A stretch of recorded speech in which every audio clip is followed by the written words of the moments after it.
Hoy es viernes de Dolores.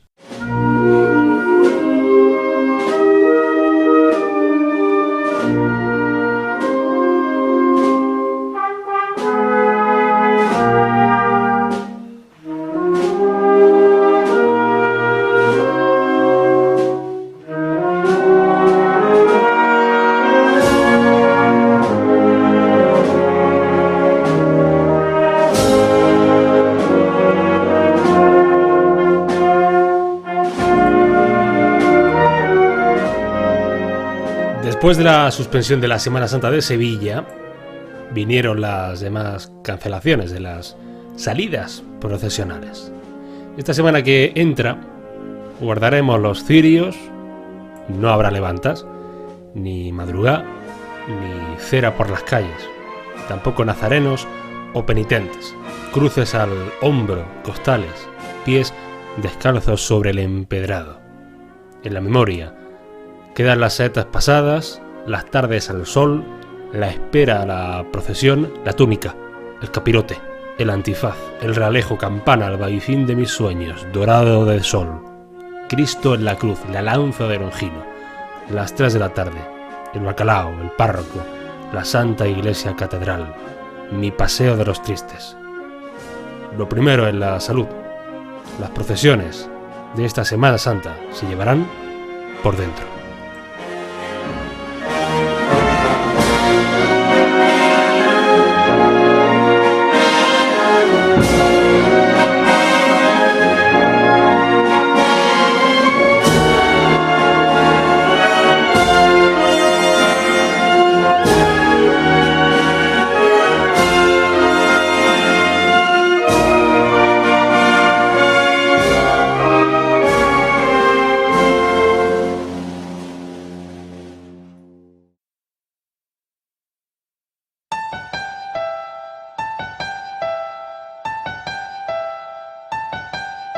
Carlos Padilla.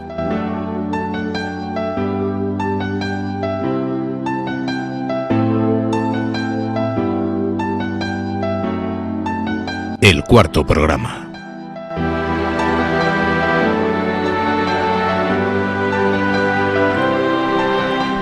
Pues ¿qué tal? ¿Cómo están? Bienvenidos a este viernes que se llama 3 de abril del 2020. Es viernes de Dolores, es viernes donde en muchos sitios se estaría comenzando ya la liturgia de la Semana Santa y en muchos sitios, en la gran mayoría de España, se estarían realizando viajes de un lado a otro, viajes al pueblo, viajes a Sevilla, Granada, Málaga, Andalucía o a Valladolid, Castilla-La Mancha, Castilla y León, a Cataluña, viajes afuera de España, viajes a Londres, o viajes a Roma, o viajes a... vaya usted a saber, viajes y descanso y días de placer.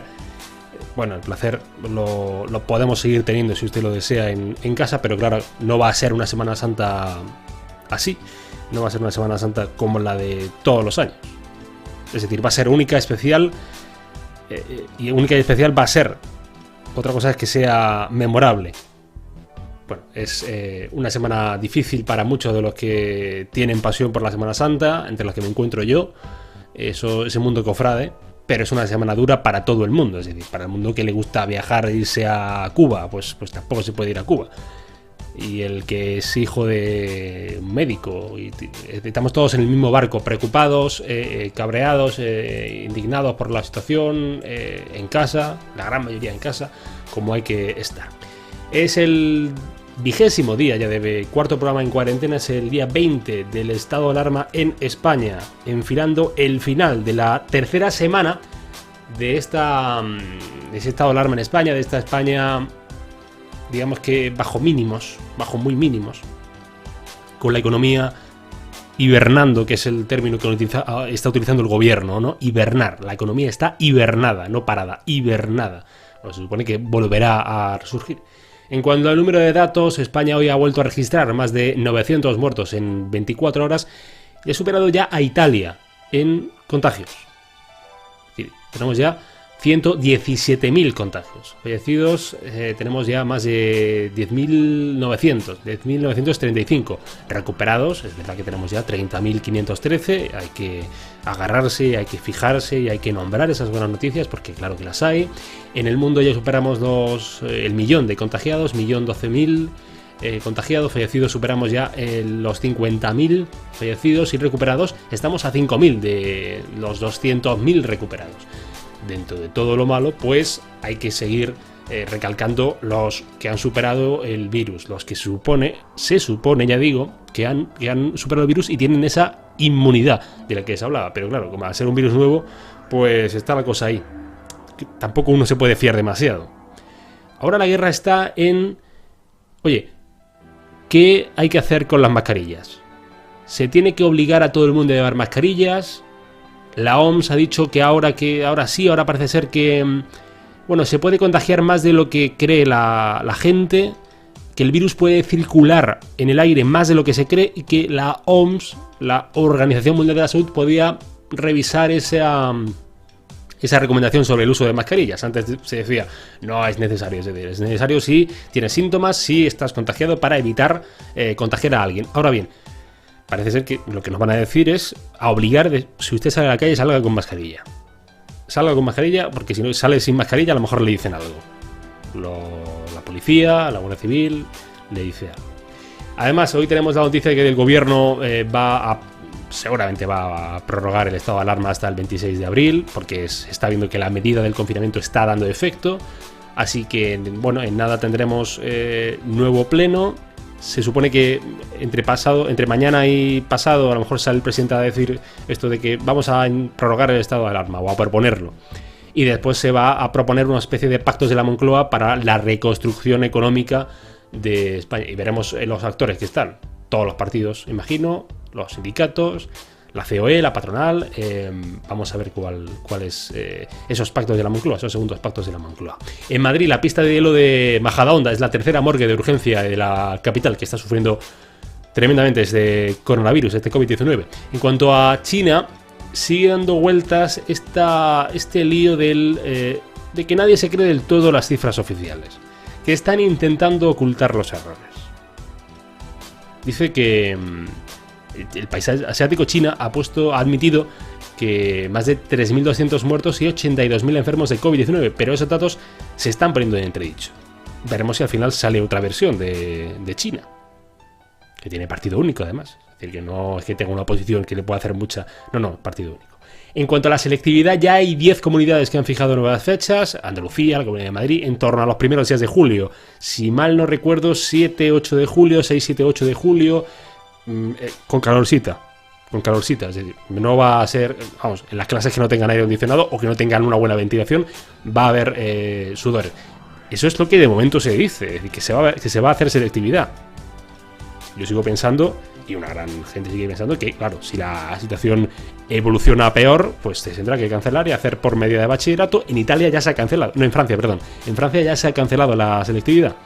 En Francia se cancela la selectividad y se hace por nota media. Aquí, de momento, sigue estando la selectividad.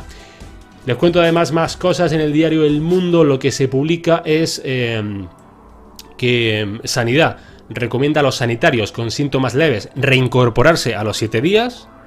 Hay falta de personal. Y además hoy Sánchez ha tenido una visita a una fábrica de respiradores. Decían que estaba en cuarentena por haber estado en contacto con, Carmen Calvo, pero ha estado en una fábrica de respiradores. Ha pedido fortaleza y el Partido Popular le ha acusado justamente de saltarse la cuarentena. Esto es todo el repaso, el dibujo rápido de la actualidad de este viernes 3 de abril del 2020. Viernes de dolores, con muchos dolores, y con mucho dolor les digo que no habrá Semana Santa. Por tanto, que habrá Semana Santa, pero sin salidas procesionales y sin la alegría y sin la pasión que nos caracteriza a toda España en cuanto a la celebración de la Semana Santa. Por tanto, toca celebrarlo en casa. Y si usted lo desea, pues se pone el cuarto programa.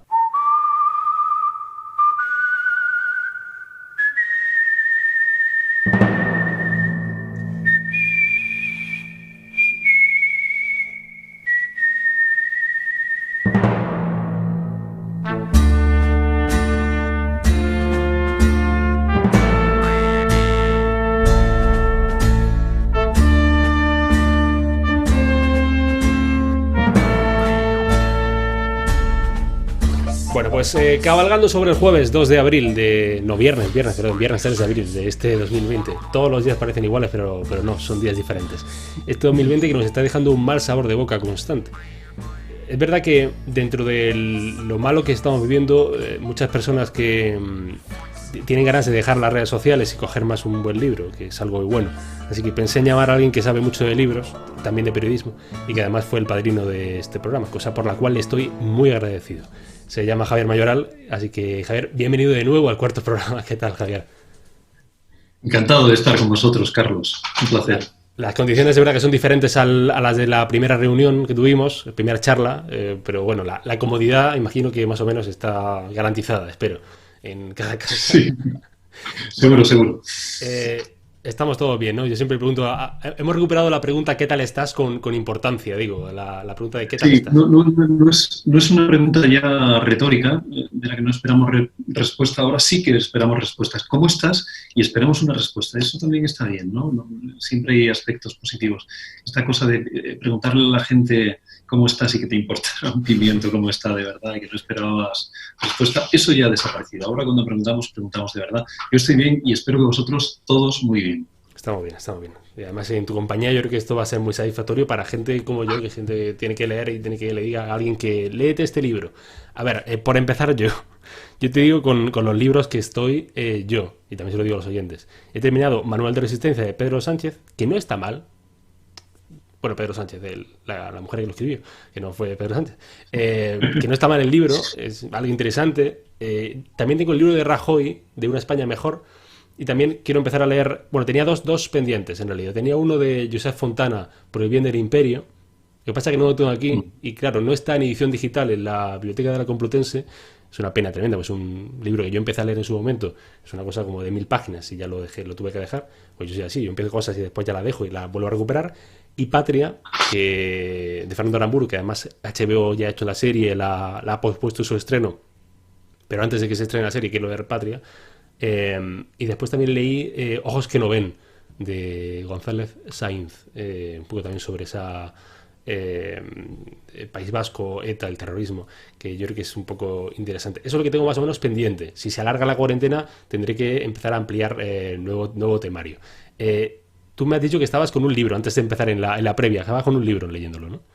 Sí, bueno, yo creo que lo mejor, a mí me da mucho apuro hacer recomendaciones de libros, porque yo no soy un crítico literario, ni muchísimo menos, y tampoco leo una barbaridad, leo lo que hay que leer, lo mínimo que debe leer un profesor universitario. Yo creo que leo bien en el sentido de que aprovecho mucho lo que leo, pero me repatea la expresión esta de este libro es imprescindible. Esto hay que leerlo sí o sí. Esto, a mí me gusta que la lectura sea un ejercicio de libertad. Y si tiene un poco de azar, casi mejor. Y no me gusta nada hacer recomendaciones de libros. Lo que pasa es que con vosotros tengo una relación muy particular y si me decís que vaya a hacer recomendaciones de libros, voy y hago recomendaciones de libros, pero van a incluir esos dos factores, de azar y de libertad. Y el azar en este caso es que a mí me ha pillado esta cuarentena, este confinamiento me ha pillado lejos de mi biblioteca habitual, de mis estanterías y demás, y son los libros, los que voy a mostrar aquí, los libros que tengo a mano, o sea, tienen mucho de azar. Espero que vosotros, si alguien al otro lado escucha esto, si alguno de estos títulos le sugiere algo, pues que lo lea con plena libertad, porque no esta idea de recomendar porque alguien ha leído y que eso es una guía, no, me parece que los libros se descubren a sí mismos, ¿no? y llegan en el momento oportuno.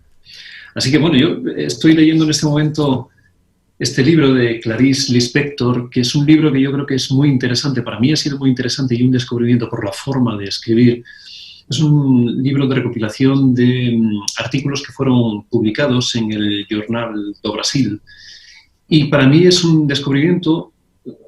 Es verdad que después de una sugerencia de un profesor de la facultad, Manuel Fernández Sande, que me dijo, es una escritura asombrosa, te va a encantar, yo había leído algo, pero lo tenía un poco de forma muy nebulosa. Aprendiendo a vivir es un título que no es metafórico, es un título literal, es una serie de artículos en los que esta autora, que es interesantísima, hace memoria de sus primeras experiencias en la vida.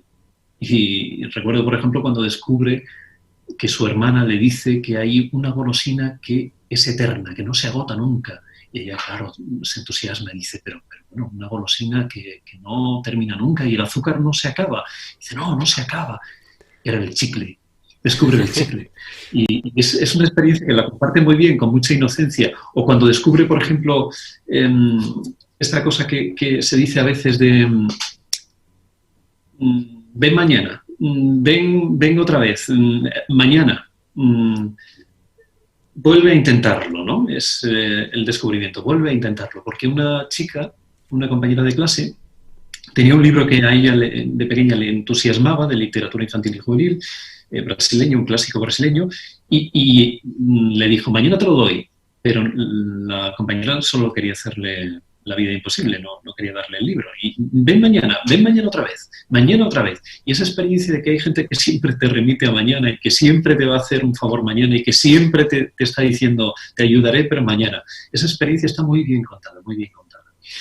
Y luego acabo de leer releer, porque este lo leí en su momento, hace un montón de tiempo, claro, pero me encontré hace poco en una librería, en estas navidades, cuando fui a comprar libros para regalar, encontré este librito que, como veis, es pequeñísimo y da gusto, ¿no? Es muy tentador. Es un libro de un clásico, Sobre la serenidad, de Séneca.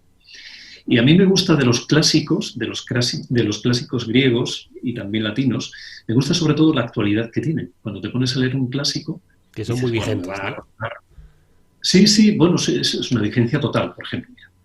En un momento determinado yo llego aquí y dice, llegando noticias a nuestro Zenón, Zenón es supongo que es el estoico, el padre del estoicismo, no el griego.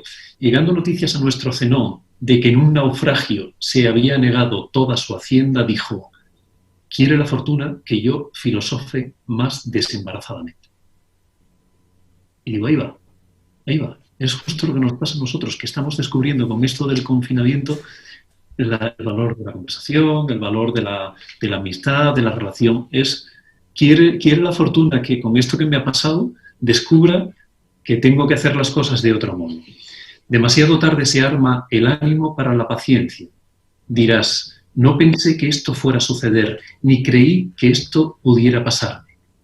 Y pregunta Séneca, ¿y por qué no lo pensaste? No pensábamos que esto fuera a pasar. ¿Y por qué no lo pensábamos? Que pensábamos que todo era sencillo, que todo era fácil, que nunca había problemas. Termino con esta otra. Con admitirla, en nuestro ánimo, se convierte la pobreza en riqueza. Sin más, una frase extraída de por ahí. Con admitirla en nuestro ánimo se convierte la pobreza en riqueza. En fin, que cada vez que leemos un librito de estos, aprendemos cosas de hoy. Y no solo en relación con el pasado, esto de por qué no pensé que podía ocurrir lo que está ocurriendo, también con el futuro. ¿Cómo puedo yo integrar estas cosas que pasan en el futuro? Pues simplemente esto que dice, con admitirla en nuestro ánimo, la pobreza ya es riqueza. También no sé si nos pasa... Casi del mismo... No sé si nos pasa que a veces creemos que estamos demasiado alejados de los clásicos y en realidad el ser humano casi siempre ha deseado lo mismo, ¿no? Que es un poco la vida, la pasión, los sentimientos que son así, ¿no? Que yo creo que lo podemos volver a leer y dices, coño, si tiene actualidad, es de actualidad esto, pues a lo mejor no hemos cambiado tanto en tantos años, digo. Eso puede ser. Sobre todo las cosas esenciales no han cambiado tanto. Las cosas importantes no han cambiado tanto. Es verdad que ha cambiado el entorno, el contexto, pero que puede venir una crisis, que puede haber un naufragio, que puede haber un terremoto, bueno, pues eso no ha cambiado. ¿Y cómo afrontamos eso? Pues ahí, Séneca no es mi favorito, yo siempre he leído otro tipo de... Los clásicos no es mi favorito, es el que tenía más a mano, pero es curioso cómo llegamos a un librito de este tipo y aprendemos cosas que nos dicen, que nos hablan de un mundo mucho más cercano del que pensábamos. Es verdad que eso es muy sorprendente. También te pedí, como te pido varias cosas, te digo, un poco una especie de ensaladita de popurrí de libros, a ver, de varios estilos, ¿no? Y te pedí sobre todo a lo mejor algo de poesía, de la cual yo soy medianamente aficionado. Yo sigo diciendo que no entiendo nada de poesía, pero yo lo leo mucho en voz alta, porque esto de verdad me viene muy bien leer poesía en voz alta, y eso se lo recomiendo a mucha gente porque viene muy bien para hablar en público en general. La poesía, a mí me sirve mucho. Y además me sirve mucho para reflexionar y para la musicalidad, que esto es muy importante en la radio y en el periodismo, sobre todo el dialogado. y te pedí un libro de poesía, me has traído un libro de poesía de una profesora de la facultad. Sí, porque me gusta, me parece que llevas toda la razón, o por lo menos yo estoy de acuerdo contigo, en eso que estás diciendo de la capacidad que tiene la poesía para darle música a las palabras, para darle ritmo y lo importante que es, aunque no vayas a hacer poesía en periodismo. Seguramente los periodistas no quieren hacer nada parecido a poesía, pero sí es verdad que el oído musical y el oído del ritmo que te introduce la poesía cuando estás leyendo luego te puede ser muy útil para hacer una crónica. No tiene nada que ver, son géneros muy diferentes, pero puede ayudar. Y muchas veces cuando estamos hablando de poetas, de buenos poetas que son al mismo tiempo periodistas, la gente se sorprende y hasta se lleva las manos a la cabeza. ¿Pero qué tiene que ver el periodismo con la poesía? Pues nada, no tiene nada que ver, no pasa nada.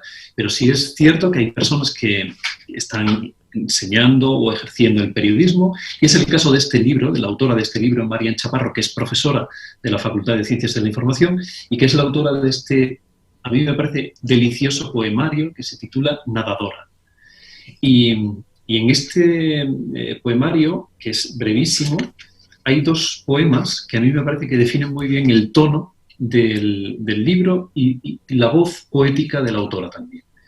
Hay un poema que se titula Autorretrato. Todo lo que tiene que ver con la forma de escribir y con la forma de percibirse los propios autores, yo creo que dice mucho más de lo que literalmente están diciendo. No es que en este poema habla de la autora como delgada o muy delgada. Es en realidad una forma de percibirse a ella en el mundo. Autorretrato. Delgada o muy delgada según todos. Casi 1,70 m de alto y unos 55 kilos de músculos, huesos y agua. Unas cuantas dioptrías en los ojos color miel y parapetados tras unas gafas de pasta que semiocultan unos surcos amoratados. El pelo, avellana y muy fino, acostumbra a estar corto. De entre todo lo demás, por fortuna, nada destaca. Una mujer más en la ciudad. Y claro, uno se queda con ese retrato de una persona que supuestamente pasa inadvertida o que quiere pasar inadvertida, pero en el mismo poemario se encuentra con el lector con otro poema que se titula Nadadora y dice lo siguiente: a contracorriente, mis brazadas consiguen alejarme de ti, pero dejan todos mis músculos entumecidos, tatuados con una película de salitre que provocará que me resquebraje al menor chasquido. Aún así, continúo nadando con el corazón abierto y los ojos cerrados. Y entonces uno empieza a pensar, dice, bueno, es una mujer corriente que va contracorriente, que nada siempre contracorriente. O sea que hay que revelarse todo lo que está diciendo y hay que ver el retrato en su conjunto de una personalidad muy singular y sobre todo una voz narrativa, una voz poética muy propia, muy depurada. Es su primer poemario, pero cuando lo lees no tienes la sensación de que sea el primer poemario, es mucho más, es mucho más. Y creo que refleja este poemario esa gran capacidad de hacer textos de diversos tonos polifónicos, ¿no?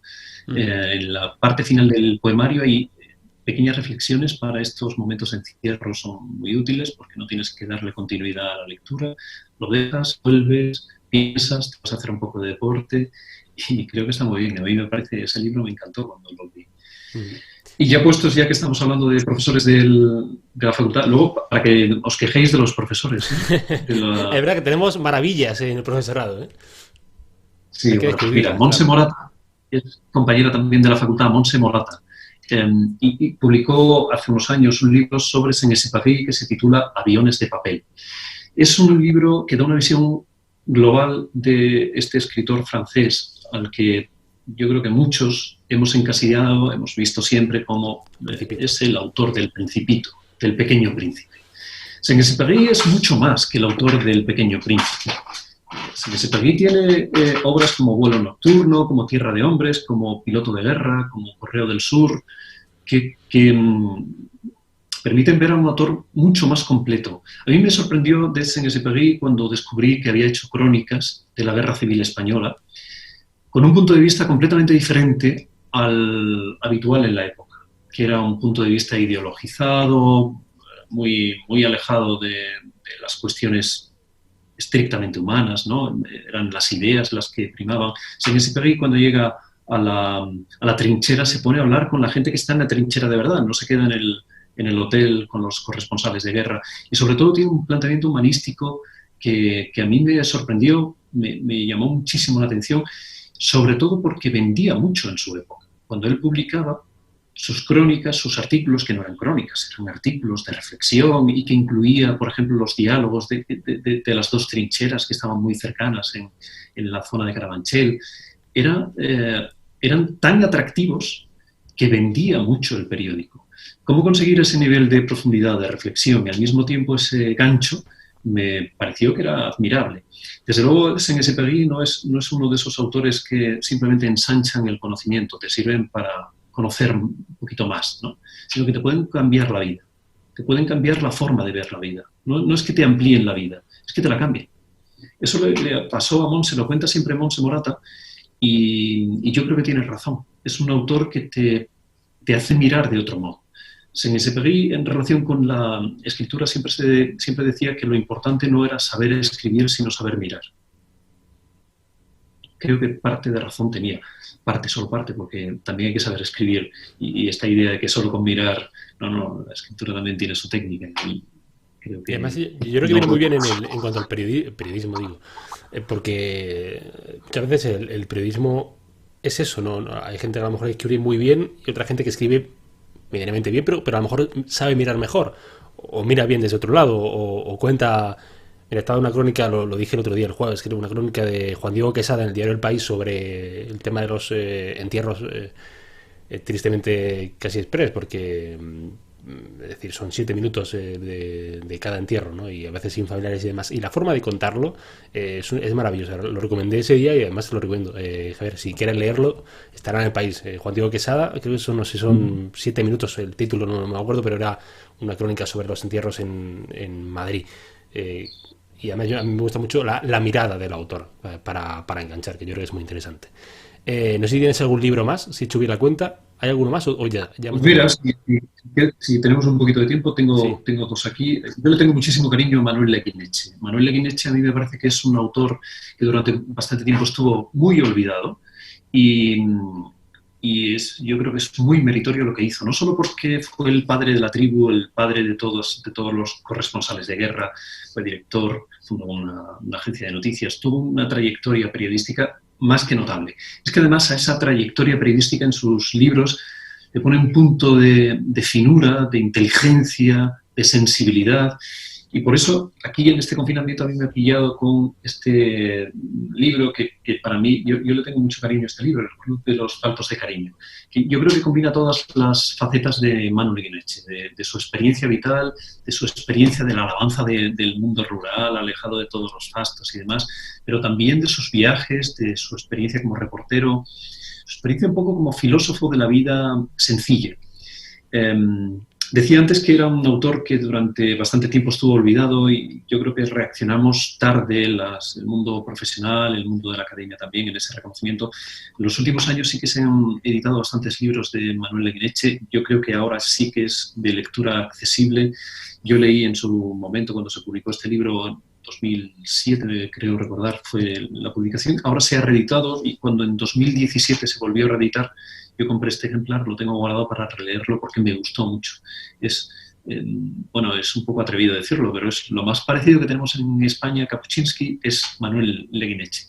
Y eso es mucho decir, mucho decir. No hay que comparar, pero estamos todo el día comparando, por otra parte. O sea que, para que nos hagamos una idea de la dimensión que tiene Manuel Leguineche, yo creo que, un reportero que es capaz de incorporar a sus libros ese bagaje histórico que vemos en Kapuscinski, pero que también es capaz de hacer reflexiones profundas, que también tiene una experiencia vital enorme, riquísima y de una lectura muy placentera. Da gusto leer a Leguineche. Pues ya no sé si te queda algún libro más, no sé si era un último libro. Si venga, último libro. Sí. Tengo el último, ya no tengo más, vale. Por aquí preparado. Este es el clásico libro del que nadie te habla. Yo no había oído hablar de Jean-Paul Dubois cuando de repente me encontré en un supermercado. Estaba haciendo la compra en un Carrefour y hice la compra y me apeteció comprar un libro y me encontré con este libro, no sé por qué, la portada me gustó, Una vida francesa. Pero es el típico libro del que nadie te ha hablado, nadie te ha recomendado y de repente produce una enorme conmoción interior simplemente porque llega en el momento oportuno, en el momento en el que te tiene que llegar. Es una novela en la que se cuenta la vida completa de un señor que te está hablando de su padre, de la vivencia de su padre. Hay una frase en un momento del libro, no sé si la encontré, la tendré por aquí, pero yo creo que refleja muy bien una buena parte de lo que le ocurre al autor. Dice: nunca tuve tantas cosas que contarle a mi padre como durante los meses que siguieron a su muerte. Y eso mismo le pasa con los hijos, con las 2 hijas que tiene. En fin, empieza a contar la vida completa de este personaje que es el narrador, la vida completa que incluye su fracaso matrimonial, su vida sexual, que es muy azarosa y muy divertida, y cuenta también la relación con el padre que ha muerto, la relación con los hijos. Y a mí, sobre todo en la parte de los hijos y del padre, hubo una serie de cuestiones que bueno, yo creo que son producto del azar, como te decía al principio, que es lo mejor que puede suceder con un libro, que produjeron un incendio interior. Y pensé que era una maravilla del libro. Tal vez no lo sea. Quizá no lo sea, porque si la gente nos ha puesto de acuerdo con que esto es una obra de arte maravillosa y que es un monumento a la literatura, pues a lo mejor no lo es. Pero para mí lo es. Para mí lo es porque en un momento determinado me dijo muchas cosas y me enseñó muchas cosas de mi propia vida. Y yo no entendí la vida del narrador como la vida de un narrador que está contando su historia, sino como parte de mi propia historia. Me entusiasmó la lectura de Una vida francesa, me agarró y yo creo que hoy, cuando estaba haciendo repaso de los libros que podía, pues este es el más impactante de todos. ¿Cuánto de casualidad hay a veces en este tipo de cosas? ¿Tú eres mucho de subrayar los libros o nada? ¿Tú lo dejas impolutos? Sí. No. Yo soy de destrozar los libros. Sí, yo los subrayo, tomo notas, hago comentarios. Yo tengo un chat en cada libro. Voy anotando y es como un chat, un WhatsApp ahí, ¿no? Pues sí. Y me parece que los libros además hay que leerlos de izquierda a derecha y del comienzo al final, y luego también, ¿no? Del final al principio. A mí me gusta al final de cada libro hacer una especie de texto. Hoy he consultado el texto que escribí en su momento cuando terminé Una vida francesa, de Jean-Paul Dubois, y lo tengo por ahí guardado, y algunas frases que anoté en su momento, y creo que es muy bueno hacer memoria de lo que hemos leído. Eso es muy útil. Al margen de que tengamos un archivo que pueda ser útil para citas y demás. No, al margen de las citas. Es muy bueno hacer una lectura en sentido doble. Llegar hasta el final del libro y, una vez que has llegado al final del libro, volver al principio, reflexionar sobre todo el libro. A veces terminamos de leer y pasamos al siguiente. No hay tiempo. A mí me gusta dejar un tiempo, escribir, cartearme con el autor. A veces lo pongo verde, a veces lo insulto, a veces le digo: oye, gracias, me ha encantado. No siempre tenemos la posibilidad de enviarle un mensaje a través de Facebook o de Twitter o de lo que sea al autor del libro. Yo lo dejo siempre en mi disco duro. Tengo un disco duro solo para esto, para las lecturas, y siempre están las sugerencias, el impacto que me ha dejado cada libro. Oye, pues Javier, no sé si has estado escribiendo algo estos días sobre lo que estamos viviendo o prefieres no escribir nada, ¿no? De momento no, estoy corrigiendo, que ya sabes que con el cambio del sistema de clases, el esfuerzo que hay que hacer ahora para seguir las clases a través de Internet. No, últimamente no estoy escribiendo. De vez en cuando sale algo, pero mi forma de escribir es un poco peculiar. Yo no soy escritor y no me dedico a escribir de forma sistemática, pero hay momentos en los que sí tengo que escribir. Y lo que no dejo de escribir nunca, bueno, tengo que escribir simplemente porque quiero contar algo, no porque me vaya la vida en ello, ¿no? Cuando siento la necesidad de contar algo, me pongo con un proyecto, lo elaboro y lo intento publicar. Pero no dejo de escribir nunca poesía. Y esto va saliendo cada cierto tiempo. Pero mi forma de escribir poesía es que cuando surge algo, cuando surge una idea, no la termino, no la dejo perfectamente empaquetada, sino que lo dejo en una especie de bruto poético en un texto y luego ya lo trabajaré para darle forma con cierta continuidad, cierta unidad a un poemario. A mí no me gusta escribir poemas, sino escribir cosas que tengan unidad, ¿no? En forma de poemario. Y de vez en cuando, sí, estos días sí que he escrito cosas, pero las he dejado por ahí empaquetadas y ya las retomaremos.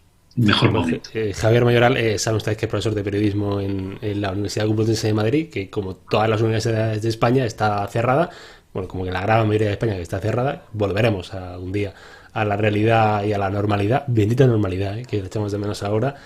Pues Javier, que muchas gracias, que vaya todo bien. Como todavía nos queda un mes de cuarentena, pues ya digo, pues con calma y poco a poco y bueno, con tranquilidad, que yo creo que es fundamental. Y intentando leer un poco algo, yo se lo digo mucho a mis padres, digo, léete algo, mamá, coge un libro o algo.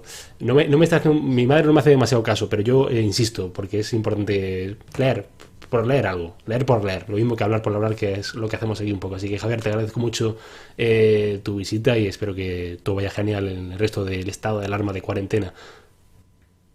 Gracias, Carlos. Un abrazo muy fuerte para todos, para vosotros, para los que estáis haciendo la radio, para los que seguís trabajando, para todos los compañeros y alumnos de la facultad y de la Universidad Complutense. Un abrazo muy fuerte.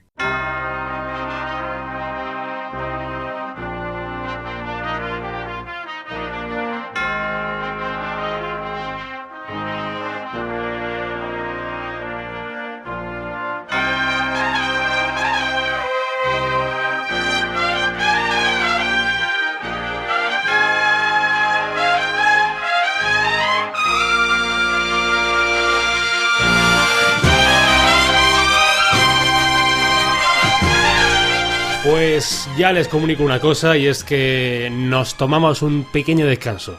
Mañana sábado y pasado mañana domingo no estaremos aquí este fin de semana, no porque no vayamos a ninguna parte, sino para tomar nosotros un pequeño descansito, pero de 2 días, porque el lunes volvemos a estar con ustedes en este cuarto programa en cuarentena, que no tiene otro objetivo más que ser diario de la pandemia, de lo que pasa, dejar constancia para el futuro y contar lo que nos sucede a todos, un poco todos los días.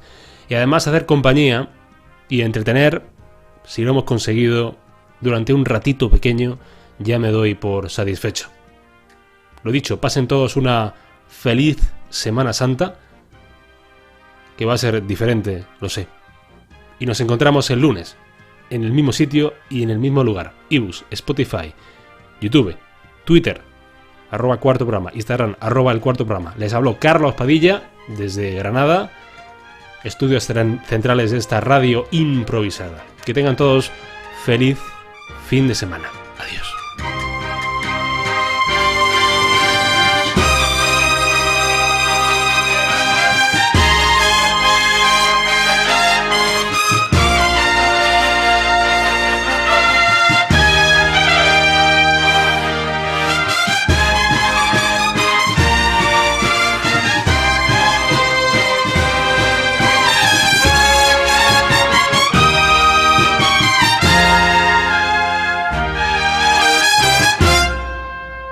Carlos Padilla, el cuarto programa.